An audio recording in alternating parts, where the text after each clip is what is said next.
n'y a pas que l'affaire Swiss Leaks. Il y a eu avant 168 journalistes offshore Leaks, il y a plusieurs années, qui ont mis à jour tous les réseaux financiers de la planète. Là, il y en avait 154. LuxLeaks. Celui qui dirige l'Europe aujourd'hui, on ne va pas parler des Belges, on va parler des Luxembourgeois. Il a été 15 ans ministre de l'économie au Luxembourg, puis 15 ans Premier ministre. Pendant ces 30 ans-là, il a blanchi l'argent de 340 entreprises. C'est estimé à un total de 2400 milliards d'euros.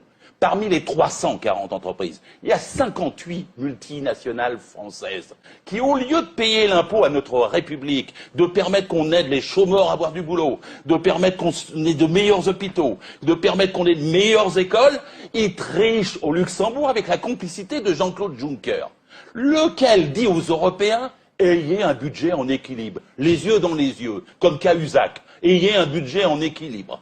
Et il leur dit « ne dépassez pas ». Pendant qu'il triche et que c'est lui qui fraude sur le budget qui permet qu'il ne soit pas en équilibre. On vient d'auditionner Bruno Le Maire pour la commission des affaires économiques et à mon avis, là, il y a un scandale. Sur le scandale du Luxembourg, monsieur le ministre. Il faudrait me préciser, Sébastien, la question. Alors déjà, on lui pose la question une première fois et il l'oublie.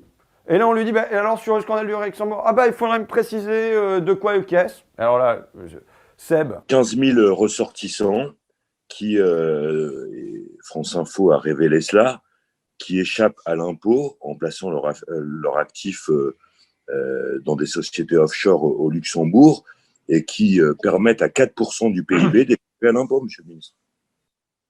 Ok, ce que je propose, moi je vais prendre toutes les informations, ça ne me pose pas de difficulté de les vérifier, mais là, je n'ai pas de réponse précise pour le moment, mais je prends note et je vérifierai tout cela, évidemment. Quand une première fois, on oublie la question, quand une deuxième fois, on dit « est-ce que vous pourriez préciser ?» Et quand la troisième fois, on vous dit « je vais aller vérifier », c'est qu'on a décidé de ne pas agir là-dessus. Ils ne veulent pas agir, ils en sont les complices. Là, le comportement de Bruno Le Maire sur cette question en est la traduction. Nous n'avons pas besoin de prendre 9 milliards à la sécurité sociale, 11 milliards aux collectivités territoriales, de baisser de 50 milliards les besoins sociaux dans le budget prochain. Il suffit de reprendre l'argent aux voleurs. Parce que vous rapporterez 10 fois plus avec 2000 inspecteurs des impôts. Pourquoi on ne dépense pas 3 milliards 600 millions par an pour en récolter 80 si vraiment ce que vous dites est vrai? Et Macron, dans le budget, le dernier budget, là où il a supprimé le plus de fonctionnaires, c'est où? C'est à Bercy.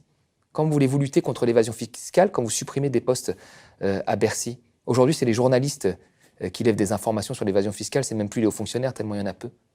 Donc là, il y a un vrai problème. Si on veut rembourser la dette, allons chercher l'argent qui dort dans les paradis fiscaux. Mais visiblement, ça ne les intéresse pas.